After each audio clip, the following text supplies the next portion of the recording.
안녕하세요. 자, 바로 이어서 조선 후기로 가보도록 하겠습니다. 자, 6단원은 이 조선 후기는요, 여러분 기억해야 되는 건 뭐냐? 조선이 뭐 하고 있다? 변화하고 있다는 거죠. 시기를 구분한 이유가 뭐겠어요? 이전과 달라졌으니까 변화를 해놨겠죠. 그죠? 그래서 뭐 정치적으로 달라지고, 경제적으로 달라지고, 사회적으로 달라지고, 문화적으로도 달라지고, 이런 모습들이 있잖아요. 그죠? 문화적으로도 달라졌다. 자, 근데 우리 정치적으로 변화는 뭐가 있냐면은 뭐 붕당 정치 진행되고, 그 다음에 탕평 정치 진행되고, 자, 그 다음에 세도 정치가 진행됩니다. 자, 세도 정치가 진행이 되는데 이 붕당 정치랑 탕평 정치는 우리가 안 배웠잖아요. 아니 배웠는데 시험 범위가 아니잖아요. 그죠? 그래서 세도 정치 위주로 살펴볼 거고, 경제 변화, 사회 변화, 문화 변화도 한번 알아보도록 하겠습니다. 자, 그럼 바로 가도록 하죠. 자, 첫 번째로는 바로 경제 변동으로 가보겠습니다. 자, 조선 후기 농업에서는요, 적어볼까요? 모내기법이 들어오면서 농업 생산력에 큰 변화가 일어났다라고 돼 있네요. 자, 모내기법이라는 것은 뭐였어요? 원래 옛날에는 어땠다? 씨를 그냥 막 뿌렸다. 그래서 막 이렇게 뿌렸다고 했잖아요. 그래서 여기 이 몰려 있는 곳에서는 또 튼튼하게 자라지 못하고, 또 듬성듬성 자란 곳에서는 틈틈이 뭐가 자랐다? 잡초스가 이렇게 자랐다라고 했습니다. 하지만 모내기법은 어떻다? 이 원래 모판에다가 씨를 바로 뿌리지 않고 여기다가 씨를 촘촘히 심어요. 그럼 여기 싹이 이렇게 자라겠죠? 그 싹을 어떻게 했다? 하나하나씩 이렇게 옮겨다가 심었다라는 것이 되겠습니다. 알겠죠? 하나하나씩 이렇게 옮겨다가 심었다. 그러면 어떻게 이렇게 촘촘하게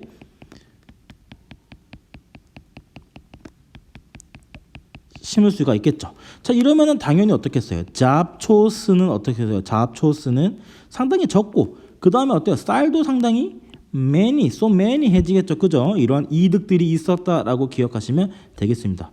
자, 그러면 이 내용을 볼까요? 자, 그래서 김매기, 이 잡초 제거를 이제 유식한 말로 김맥이라고 했습니다.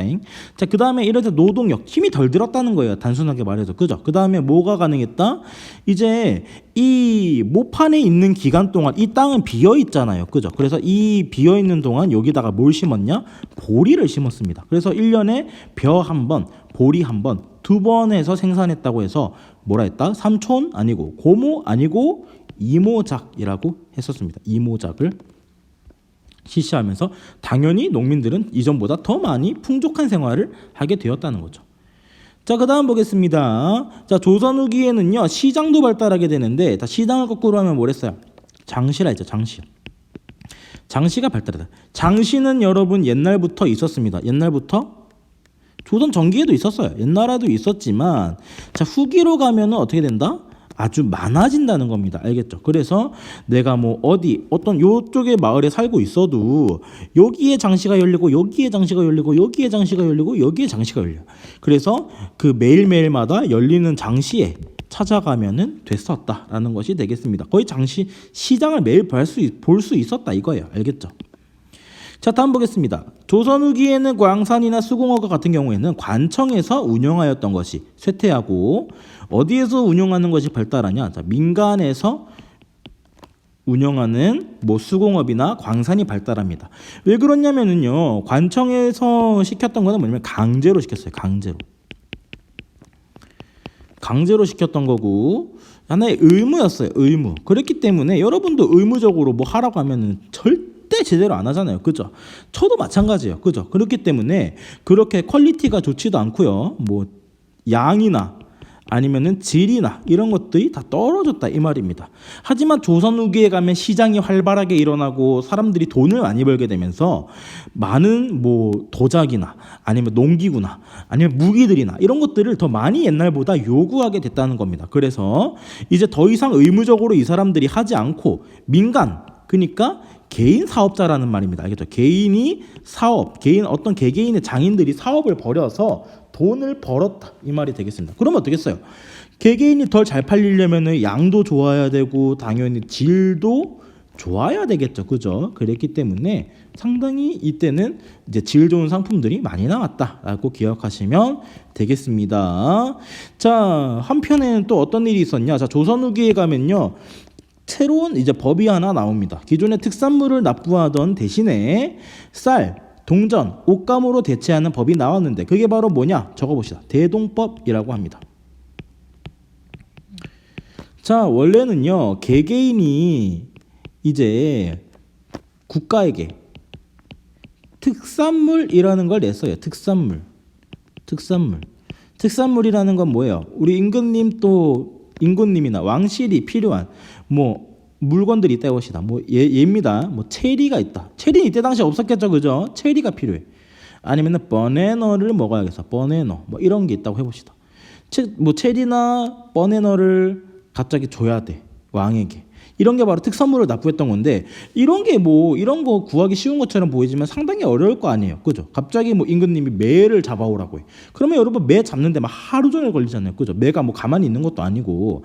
그렇다 보니까 이 특산물을 구하는 것에 있어서 농민들이 상당히 많은 고통을 받고 있었고, 요것으로 인한 또 폐단도 적지 않게 존재했단 말이죠. 그렇기 때문에 이 국가에서는 너희 특산물 내지 말고 이제 뭐로 내냐면 돈으로 내라, 아니면은 쌀로 내라. 이렇게 크게 동일화시킨 거예요. 대규모로 동일화시켰다 해서 대동법이 되겠습니다.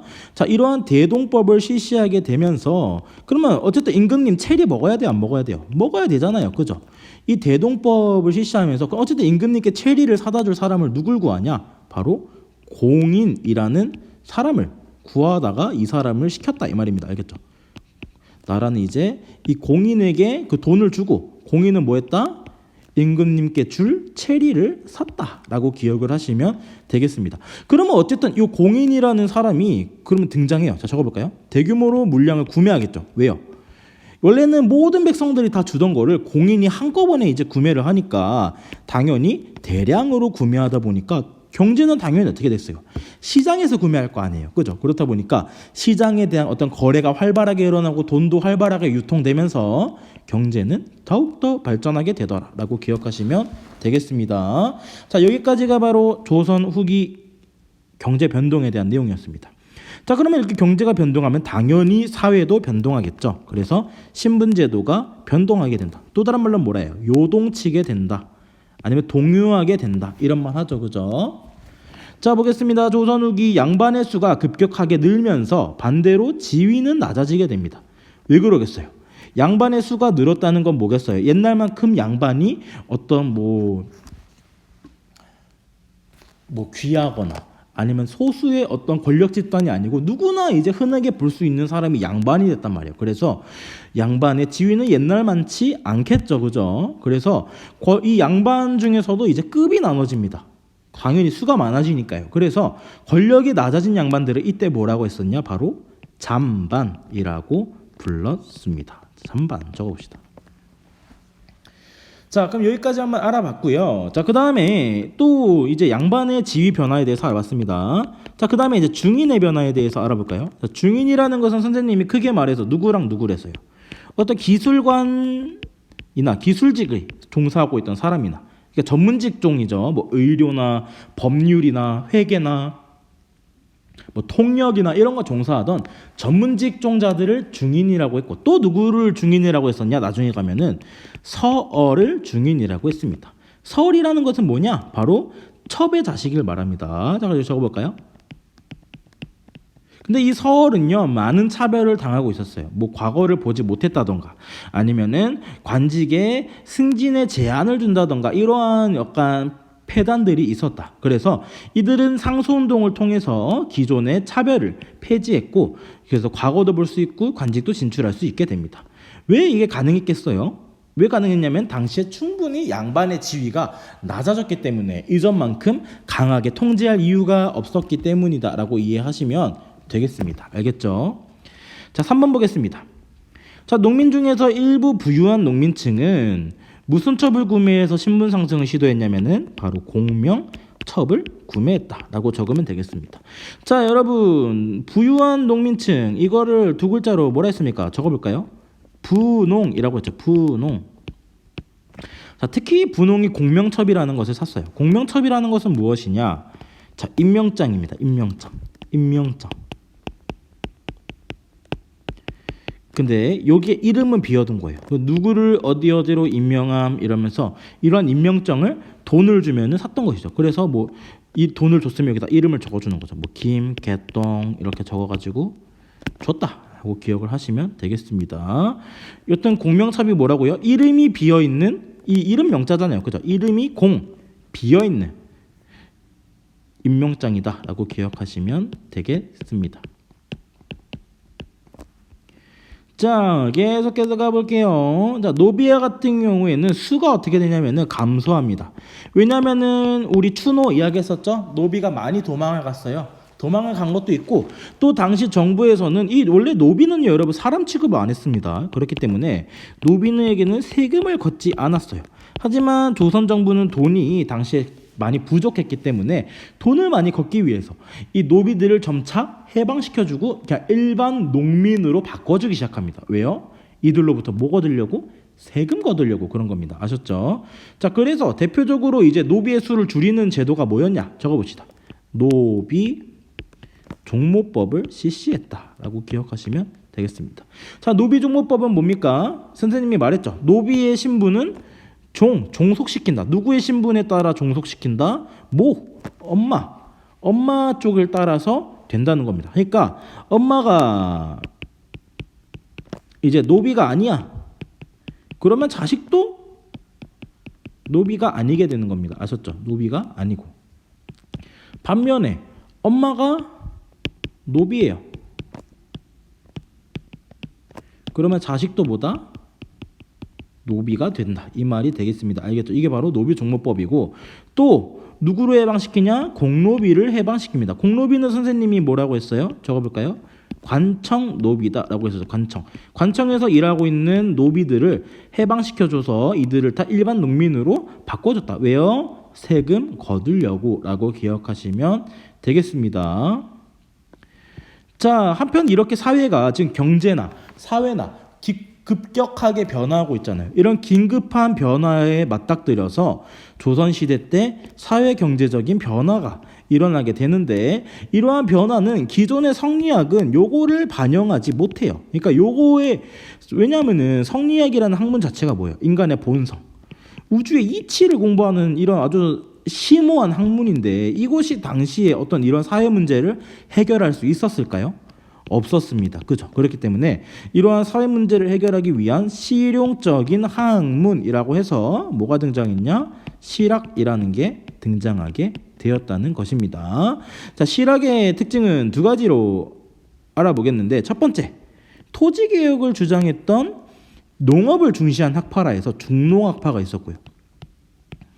두 번째로는 상공업 발전을 중요시했으니까 당연히 뭐겠어요? 중상학파가 되겠죠.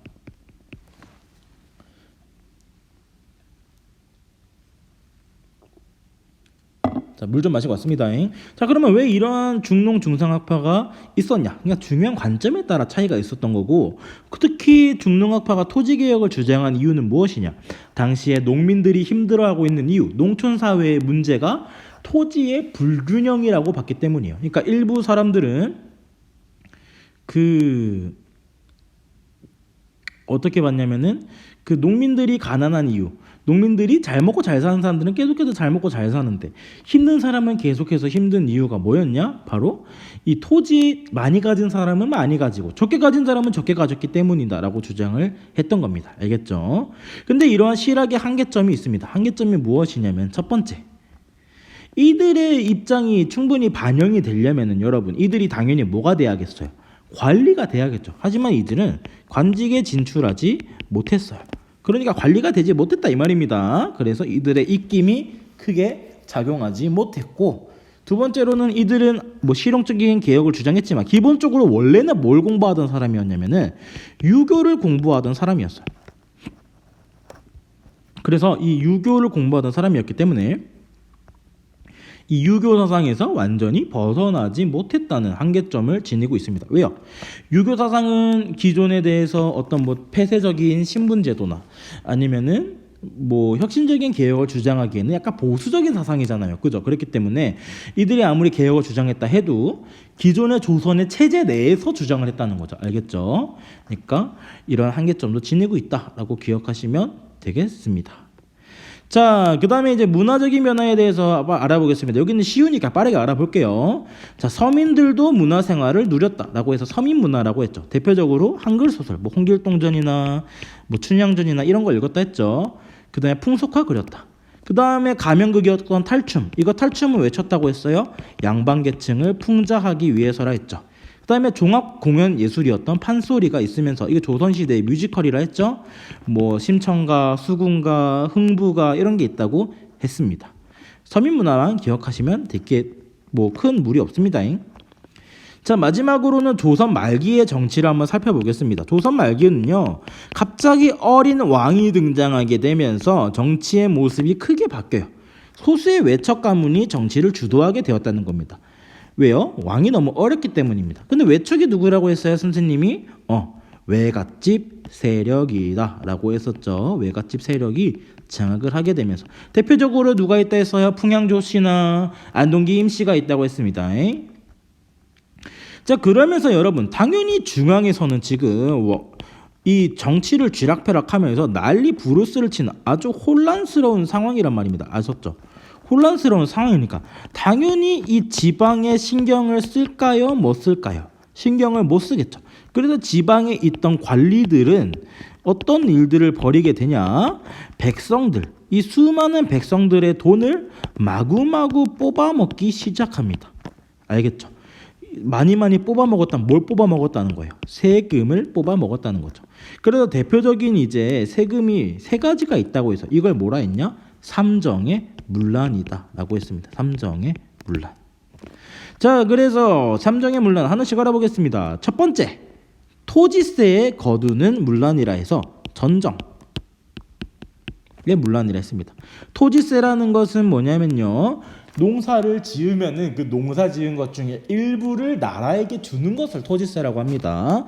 근데 그 토지세를 과도하게 걷거나 아니면은 그 농사를 지을 수 없는 곳에서도 지금 세금을 거뒀다 했죠. 그러니까 완전 황무지, 뭐 씨를 뿌려도 자라지 않는 그런 곳에서까지 폐단을 일으켰다라는 것이 되겠죠.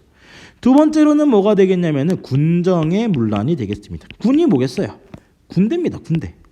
그러니까 이 당시에 조선시대 때는 성인 남자가 되면 군대를 가야 됐어요. 그죠?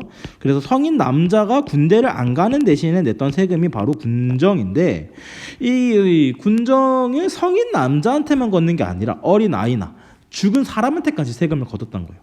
그러니까 아주 세금을 과도하게 부담을 입었겠죠. 그죠? 군정의 문란이었다.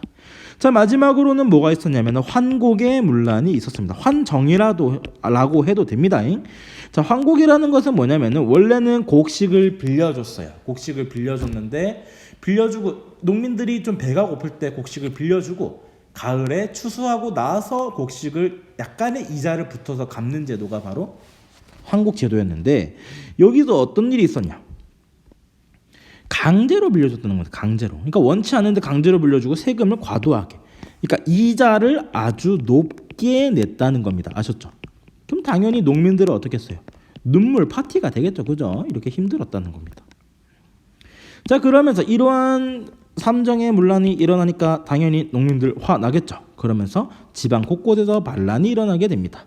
첫 번째, 홍경래라는 몰락한 양반이 일으킨 난인데, 이거는 또 어떤 특징이 있냐면 단순히 세도 정치의 문제점 때문에 일어난 게 아니라 기존에 있었던 요 평안도에 대한 차별을 바탕으로 해서 일어났다는 겁니다. 자, 평안도가 어디냐면요, 또 지도 한번 그려볼까요? 아주 이상한데? 다시 그려보겠습니다. 어쨌든 막 이렇게 있습니다. 자, 요쪽 지역이 평안도예요. 요쪽 지역이. 아시겠죠? 그러니까 여기는 뭐였냐면은 국경 지역이었기 때문에 상당히 이제 관리를, 뭐 중국의 관리가 왔어. 그러면은 또 어때요? 접대해야 되잖아요. 잔치를 열어줘야 되잖아요. 그죠? 관리 접대비나.